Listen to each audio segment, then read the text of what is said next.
Hi, magandang gabi po sa inyong lahat for our second reading of the day. Tingnan po natin kung ano naman po ang makikita natin sa second reading of the day today. Okay? Okay. Pili na po tayo ng 10. 1, 2, 3, 4, 5, 6, 7, 8, 9, and 10.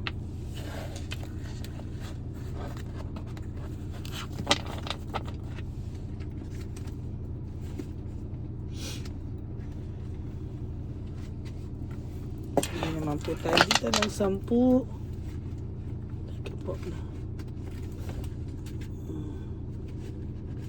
Ayusin ko lang po.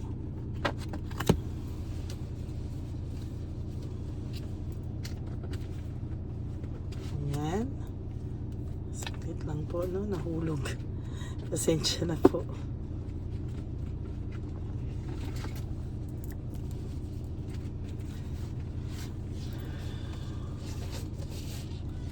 Okay, pili na po tayo ng 10.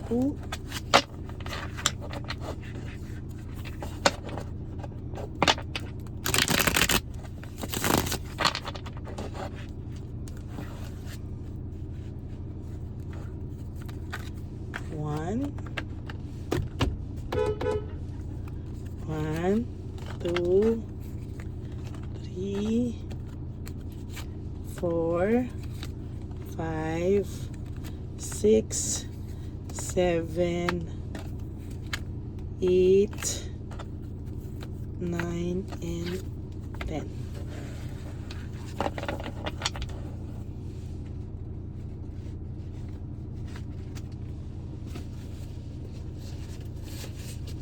Okay, pagsamahin na po natin ang pwersa ng dalawang baraha, no? Sana po ay napanood nyo na po lahat ang first reading of the day bago po kayo tumalon dito sa second reading of the day. But tomorrow po, I will try to do first, second, and third reading for Tuesday. Tignan po natin kung ano po ang makikita po natin sa Tuesday na ito. Bukas. So, sa nakikita ko po dito, napakaganda. May rewards pong naghihintay sa inyo. No, mayroon po ako nakikita na rewards and fruit of labor. Ibig sabihin po dito, no, na may kapalit po lahat ng paghihirap mo. May kapalit po lahat ng rewards na ito, no? Talagang sa nakikita ko po ay magiging maganda po ang mga susunod na araw, buwan sa'yo. Meron pong parating sa iyong blessing or someone na magpapasaya na po sa buhay mo.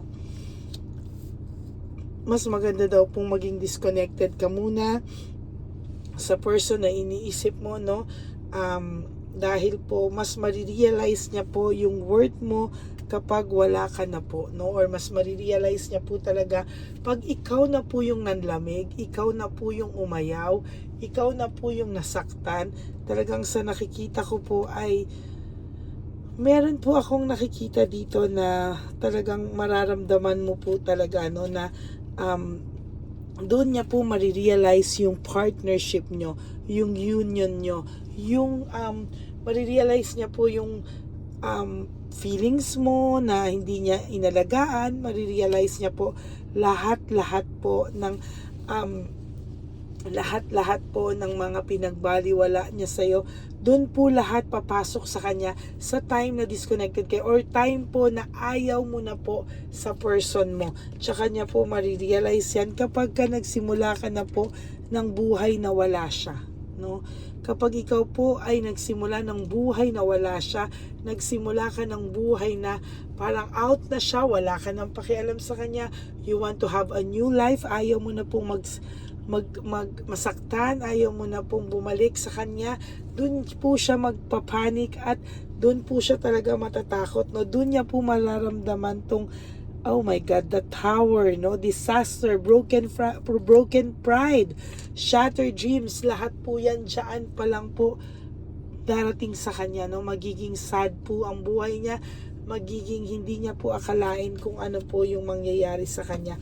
Very depressing po, at kahit po sa material things ay hindi po yan, kahit po sa material things ay talagang hindi na rin po siya sasaya. There will come a time na itong taong pong ito ay malulungkot na lang po, no? Kasi sa ngayon po, hindi niya pa po nararamdaman yung iyong pagkawala, no?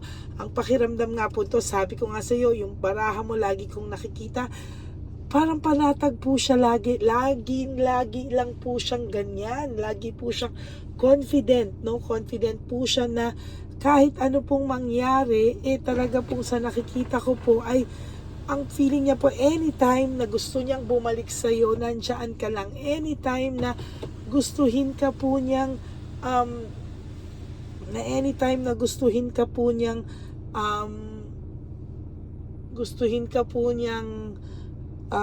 maramdaman at gusto niya magparamdam sa iyo, nandiyan ka lang.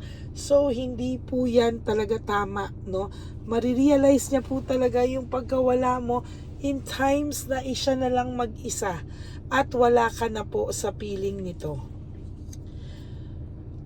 Ayaw niya rin pong pag-usapan siya, no? The same way na ayaw niya rin po talagang nakikita siyang tolero, no? Ayaw niya pong nakikita siyang pinag-uusapan, ayaw niya pong nararamdaman na pinag-uusapan siya, kaya po ina-isolate niya po yung sarili niya, and most of the time gusto niya pong mag-isa lang muna sa buhay, no? Ang gusto niya po ay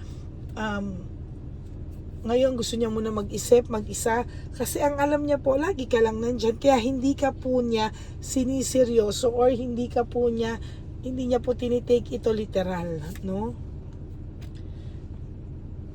Diversion, dinadivert niya lang po sa ngayon yung mga gusto niya pong gawin, ginagawa niya. Gusto niyang mambabay, gusto niya sa gusto niya mag-explore, kasi po pakiramdam po nito ay dinadivert po niya baka raw sumaya siya. Ang hindi niya lang po alam, or hindi niya po akalain, is parang malungkot po siya, no? Kahit ano po ang gawin niya, hindi po niya makuhang maging masaya, hindi niya po makuha yung deeper meaning ng happiness, hindi niya po talaga makuha ito. There is this fear and confusion, no? Confused po ang person na to, hirap na hirap po siya, very confused po siya, at ang alam niya po ay akala niya po ay ikaw nagbibigay sa kanya ng sakit ng ulo, pero ngayon nare-realize niya po, ma-pride lang ito, pero parang ikaw pa nga yung baliktad, ikaw pa pala yung peace of mind niya, ikaw pa pala po yung parang naging maayos yung buhay niya, ikaw pa pala raw po yung peace of mind niya. Sa totoo lang, na disorganize po lalo ang buhay nito nung ikaw po ay nawala, no? Parang pakiramdam niya po, things will never be the same kung wala ka na, no? Yun po kasi yung mahirap minsan, no? Yung napakabait mo, sa huli po inaabuso ka, no? Minsan kasi kailangan nating piliin din yung sarili natin, or minsan po kasi kailangan din nating ipakita sa kanila na hindi po sila ang buhay natin. Kasi po pag pinakita mo po ng gano'n nawawalan po sila ng gana, nagsasawa, no? So nakikita ko po, dapat bigyan mo pa rin po ng konting challenge itong taong to. Pero sa nakikita ko po ngayon, no, medyo malungkot po siya, sa totoo lang. Ito very exhausted and fatigued, no? Sa nakikita ko po ngayon ay talagang malungkot po ang taong to, fatigue po, at exhausted po siya talaga sa ngayon. Sa mga nangyayari po ngayon sa buhay niya ay exhausted po itong taong ito, no? At talagang hindi niya po talaga makuha po talaga ang peace of mind sa ngayon. Gulong-gulo po itong taong ito. There is this deception and manipulation. May nangyari po talagang deception and manipulation, kung inaakala mo po na lumulusot siya, kung akala niya po ay hindi mo siya kayang hulihin, pero alam niya po no na panalo ka na talaga dahil alam niya po na alam mo lahat ng ginawa niya sa iyo, no? Alam niya po, no? Very disorganized din po, disorganized. There is this resentment and desire to reconcile. Gusto niya po sanang bumalik sa iyo. Okay, gusto niya po sanang bumalik sa'yo pero wala po siyang lakas ng loob bumalik sa'yo. Wala po siyang lakas ng loob ibaba ang pride niya. Wala po siyang lakas ng loob pagtawanan ng mga tao, no? Parang ang pakiramdam niya po is waste of time lahat kung babalik pa siya sa ngayon dahil pagtatawanan daw po siya ng bonggang-bongga ngayon. There is this impulsiveness, no? May nakikita po ako sa pagiging impulsive ng taong ito na lahat po inakala niyang everything will turn out to be okay. Ikaw lang po ang istorbo sa buhay niya, pero ngayon po yung pagiging impulsive niya, pinagsisisihan na po niya. There will come a time, sabi ko nga kanina kanina, babaliktad po yung mundo nyo. At pag bumaliktad po yung mundo nyo, no, ikaw na po ulit ang hawak ng control, ikaw na po ulit ang hahawak ng balanse, at talagang magiging baliktad po talaga ang mundo nyo, no? So there will come a time na pagsisisihan niya po ng bongga itong nangyari sa kanya, pero sa totoo lang po, no, mahihirapan po siya sa mga darating na panahon. Finding peace, moving on. Gusto po nitong magkaroon ng peace of mind pero hindi niya po makuha-kuha. Bakit? Hindi niya po makuha yung peace of mind dahil po sa lungkot po niyang nararamdaman. Mixed emotions. Gulong-gulo po siya at talagang mixed emotions po ang kanyang nararamdaman. Takot po siya sa rejection, lalo na po pag dinedma mo ito, no? Lalo na po may resentment po siya, nag-i-start na po siyang makaramdam ng resentment, pero sa totoo lang po, may rejection, takot po siya sa rejection. Kahit po siya ay may resentment, takot po siya sa rejection. Distracted po ang person nyo, sobrang distracted and lack of rewards, panay malas po at nagkakaleche-leche po talaga ang buhay niya ngayon. Ngayon po siya nagkakaroon ng panic attack. Nag-i-slow mo po sa kanya ang lahat, no? Bumabalik po sa kanya ang lahat ng alaala ng pananakit niya sa iyo, lahat ng masasakit na salita niya sa iyo, lahat ng hindi niya magagandang ginawa sa iyo, lahat po ng pagsisinungaling niya sa iyo, at lahat ng luhang iniyak mo ay mararamdaman po niya or nararamdaman niya na po sa ngayon. Kaya po minsan may mga sinasabi po ito na hindi po agad paniniwalaan mo. Sometimes may mga kabaliktaran or out of pride, ego, kaya po ganyan yung nangyayari. Okay, that's it for your second reading of the day. I hope na naka-resonate kayo, and if you do, can you please give me a like and comment down below para naman po mabasa ko po ang inyong mga saloobin. And for those of you who would like to have a private reading with me, schedule po natin yan. You may contact me po at Lady Lee Elena. Pasensya na po, malat na malat pa rin ako. Lady Lee Elena, that's L-A-D-Y-L-Y Elena. Nasa dulo po yan ng ating video.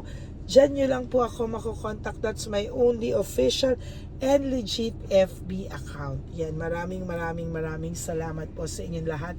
And of course, for those of you who would like to give me a super thanks for this video, I would really appreciate, lalo na po, malalapit na po, nag-iipon na po tayo para naman po sa ating One Love a Day Christmas edition for our street lolos and lolas. Maraming salamat po sa inyong lahat. Thank you from the bottom of my heart. Maraming salamat po. And ang lagi ko po sa inyong sinasabi, lalo na po sa aking mga ever loyal and solid Lady Elena friends, family, and subscribers, know that I love you all from the bottom of my heart. Mahal na mahal ko po kayo, at ang inaasahan ko lang po ay sana po lagi nyo maisip na i-prioritize ang sarili nyo. Live one day at a time. Huwag nyo muna pong isipin lahat ng mga memories nyo. Just Wake up today. Do 3 things that will make you happy for today. Be grateful for today that you're still alive and sleep. You thank God that you are still alive and that you are safe for the whole day. And then tomorrow is another day. Ganun na naman po, no? Tomorrow is another day. At patuloy po tayong lalaban sa buhay. And lagi niyo pong aalalahanin that life is so short. Don't make it shorter by stressing yourself from all the pains and heartaches na binigay sa inyo ng kahapon. Just surrender everything to the divine universe and just let go and let God write your life and love story. I will be back for another set of reading po tomorrow. Very powerful reading for Tuesday. Abangan niyo po yan. Ako po ay magbabalik at bibigyan po kayo ng another set of reading. Maraming salamat po. May God bless you all and I love you all from the bottom of my heart. Bye!